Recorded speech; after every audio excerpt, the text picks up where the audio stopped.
Olá, meu nome é Valtair Miranda e quero apresentar para você neste vídeo uma chave de leitura do Apocalipse de João. Que chave é essa? O contexto histórico. Mas antes de continuar, eu peço a você para dar aí o seu joinha no vídeo, inscrever-se no canal, se ainda não é inscrito, e compartilhar o vídeo com quem você acha que possa se interessar por este assunto. É só o que eu peço e não vai te custar nada. Feito? Então vamos para o vídeo após a vinheta.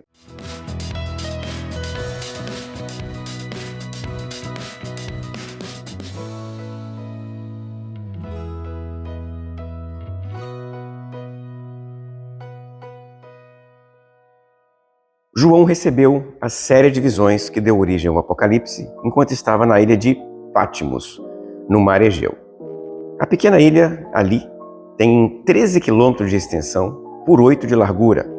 A sua margem fica a 60 e poucos quilômetros da foz do rio Maiander, o ponto mais próximo da província romana da Ásia. Esta distância também separava a ilha de Patmos de Mileto, o seu principal vínculo social com o continente. Das 7 cidades mencionadas no Apocalipse, nos capítulos 1, 2 e 3, a mais próxima de Patmos era a cidade de Éfeso, que ficava a cerca de 100 quilômetros da ilha. Mas era preciso desembarcar em Mileto para depois ir para Éfeso. A associação de Patmos, então, era com Mileto, porque Mileto era dona de Patmos. Patmos fazia parte do território de Mileto, junto com outras 2 ilhas ali próximas, Lipsos e Leros. Nas 3 ilhas havia algum tipo de povoamento, algumas pessoas moravam na ilha. A ilha não era deserta. Em Patmos, especificamente, o povo era chamado de Fruroi, e os líderes deles, Frurarkoi. Eles eram uma espécie de governo de Mileto para a população local. A Ásia era uma das províncias mais ricas do Império Romano. Formalmente, ela era uma província senatorial, governada por um procônsul indicado pelo Senado romano. Entretanto, tanto o imperador quanto o Senado poderiam promover regulamentos que atenderiam ou afetariam a província. Justamente por isso, nela havia representantes tanto do Império quanto do Senado. Durante o governo da dinastia Flávia, que começou com Vespasiano, a província foi marcada pela recuperação econômica. O imperador Vespasiano incentivou o desenvolvimento da Ásia Menor como um todo, pelo incremento na construção e manutenção de estradas. Estas estradas foram importantes para promover a circulação tanto de mercadorias quanto de soldados de uma ponta a outra da Ásia. Após a ascensão ao trono, Vespasiano construiu, por exemplo, 2 estradas que saíam de Pérgamo no ano 75, uma descendo na direção de Esmirna e Éfeso, margeando a costa, e a outra seguindo pelo interior na direção de Tiatira e Sardes. Estas mesmas estradas, posteriormente, foram restauradas por seu filho, o Domiciano. Além das vantagens para o comércio e a comunicação, este foco dos vespasianos nas estradas tinha um interesse muito grande em aproximar o Ocidente do Oriente, ou seja, a região ocidental do Império com a margem oriental, no caso, o Império Persa, ali no rio Eufrates. Por isso, eles deveriam dar condições para que as legiões romanas cruzassem a Ásia com facilidade. Mas não havia uma legião específica estacionada em qualquer província da Ásia Menor. A defesa da região dependia inteiramente de legiões que estavam fixadas na Síria. Isso porque as províncias da Ásia eram províncias relativamente pacíficas. Após a morte de Vespasiano, ele foi sucedido por seu filho Tito, aquele mesmo que destruiu Jerusalém lá na guerra do ano 70. O Tito, então, assumiu o governo e deu sequência às políticas de seu pai para a Ásia, melhorando a estrutura da Ásia e o comércio da região com o restante do Império. No ano 81, morreu Tito, quem assumiu o seu irmão Domiciano.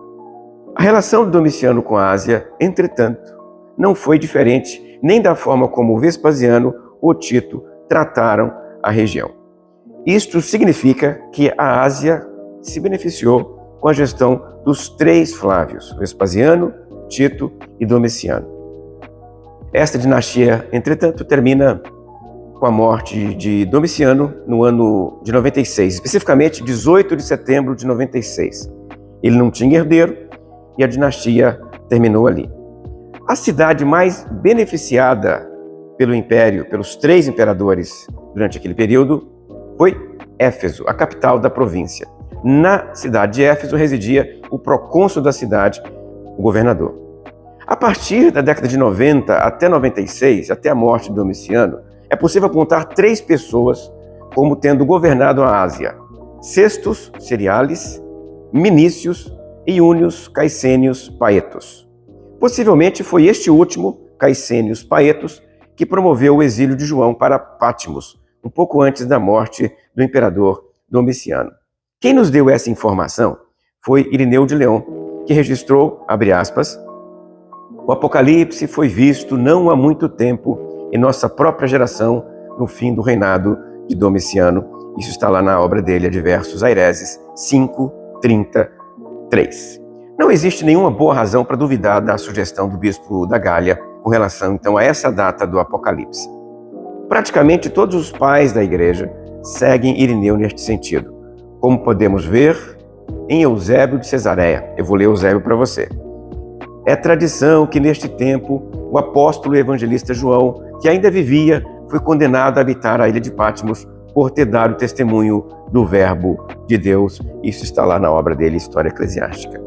Então, de Pátmos, enquanto Domiciano governava o império em Roma, Paetus era governador da Ásia, no momento em que João escreveu o seu livro para 7 cidades ou 7 igrejas da província da Ásia: Éfeso, Esmirna, Pérgamo, Tiatira, Sardes, Filadélfia e Laodiceia. Com este contexto histórico em mente, é possível ver o Apocalipse como uma espécie de resposta profética à situação dos cristãos do oeste da Ásia Menor no fim do primeiro século. Ele tem, então, os propósitos de exortar e consolar a sua audiência, os seus leitores, aqueles que iriam ouvir o Apocalipse, em uma situação de crise histórica que envolvia 1. Conflito com judeus naquela região. 2. A antipatia dos pagãos com relação aos seguidores de Jesus. 3. Um relacionamento precário com as forças romanas. 4. Experiências traumáticas em função da destruição de Jerusalém no ano 70 e as perseguições de Nero entre 66 e 67.